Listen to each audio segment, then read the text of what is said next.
अस्सलाम वालेकुम and good evening from the business desk of the correspondent. सबसे पहले स्टॉक मार्केट की बात करते हैं। आज मार्केट ने एक स्लाइटली नेगेटिव स्टार्ट लिया बिकॉज कल मार्केट तकरीबन 900 पॉइंट नेगेटिव क्लोज हुई थी। तो इनिशियल मिनट्स में नेगेटिव ओपनिंग के बाद मार्केट पॉजिटिव जोन में एंटर हुई और उसके बाद through out the day surprisingly positive zone में ही ट्रेड होती रही। सिक्लिकल्स में सीमेंट सेक्टर ऐसा था जो कल लोअर लिमिट पे अपनी क्लोज हुआ था। स्टील सेक्टर भी उनमें आज भी प्रेशर देखने में आया और एक पैनिक था थोड़ा सा इंटरेस्ट रेट बढ़ने की वजह से, जबकि बाकी सेक्टर्स में कुछ हमें वैल्यू बाइंग देखने में नज़र आई। Oil sector, technology sector, refinery sector, power sector, इन सब में पार्टिसिपेंट्स का कुछ इंटरेस्ट देखने में आया। टेक्नोलॉजी सेक्टर में सिस्टम्स लिमिटेड लाइमलाइट में रहा। इसमें 3% का प्राइस गेन भी था, वॉल्यूम्स भी कंपैरेटिवली थोड़े बेहतर थे। रिफाइनरी सेक्टर में भी 1 से 1.5% के पॉजिटिव प्राइस एक्शन देखा गया, जबकि ऑयल एंड गैस एक्सप्लोरेशन में भी हमें थोड़ा सा पॉजिटिव प्राइस एक्शन नज़र आया। At the end of the day market में 302 पॉइंट का इजाफा हुआ और ये 42,347 के लेवल पे क्लोज हुआ। जबकि वॉल्यूम्स कंपैरेटिवली आज कम थे।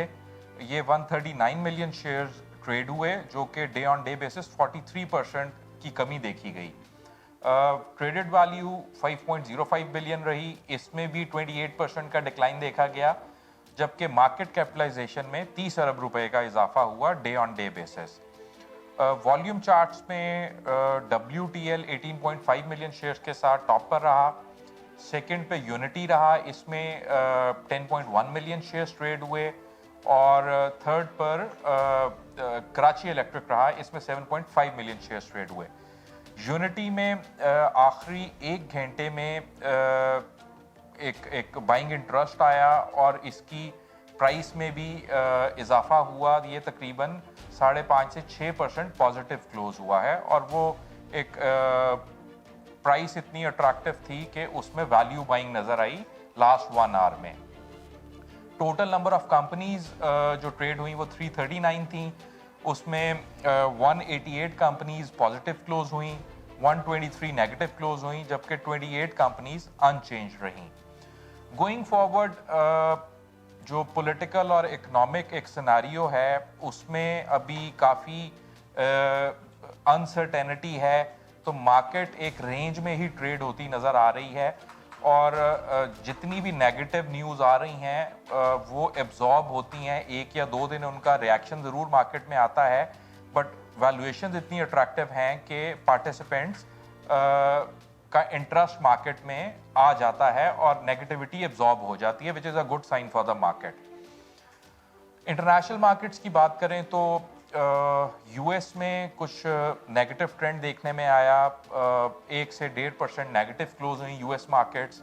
एशियन मार्केट्स में जापानीज मार्केट जो है वो स्लाइटली नेगेटिव थी, जबकि हांगकांग और चाइना में आफ्टर फ्यू डेज आज एक पॉजिटिव मोमेंटम देखने में आया।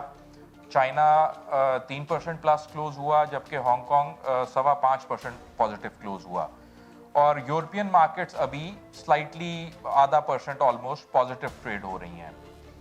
क्रूड ऑयल की बात करें तो क्रूड ऑयल कल $74 तक ट्रेड हो रहा था, लेकिन कल रात में इसमें एक पुल बैक आया और ये $3-3.5 की रिकवरी हुई इसमें, और एज वी स्पीक ये $79 पर बैरल पे ट्रेड हो रहा है।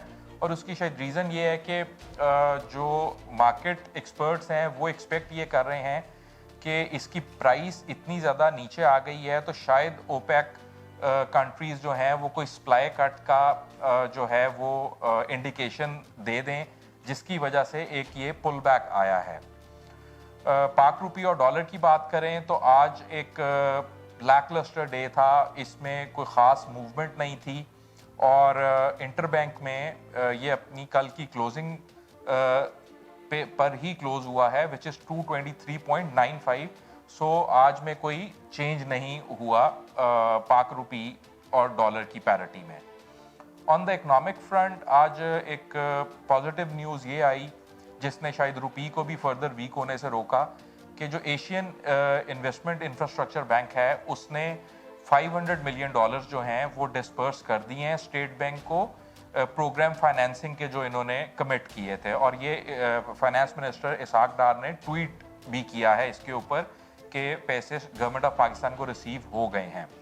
इसके अलावा IMF और गवर्नमेंट ऑफ पाकिस्तान ने वर्चुअल डिस्कशन स्टार्ट कर दी है 9th रिव्यू जो है एक्सटेंडेड फंड फैसिलिटी का, और इस पे होपफुली इन कमिंग डेज कोई डेवलपमेंट होगी, बिकॉज IMF का स्टांस ये है कि जब तक टैक्स कलेक्शन बेहतर नहीं होगी वो जो फर्दर ट्रांच है वो रिलीज़ नहीं करेंगे। सो अभी दोबारा इन्होंने बातचीत शुरू की है, तो लेट्स होप कि ये कंक्लूड भी पॉजिटिव नोट के ऊपर हो।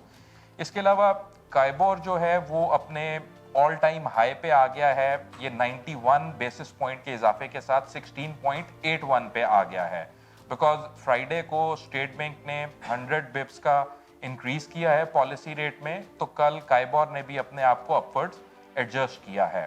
So that's all for today, till tomorrow, Allah Hafiz.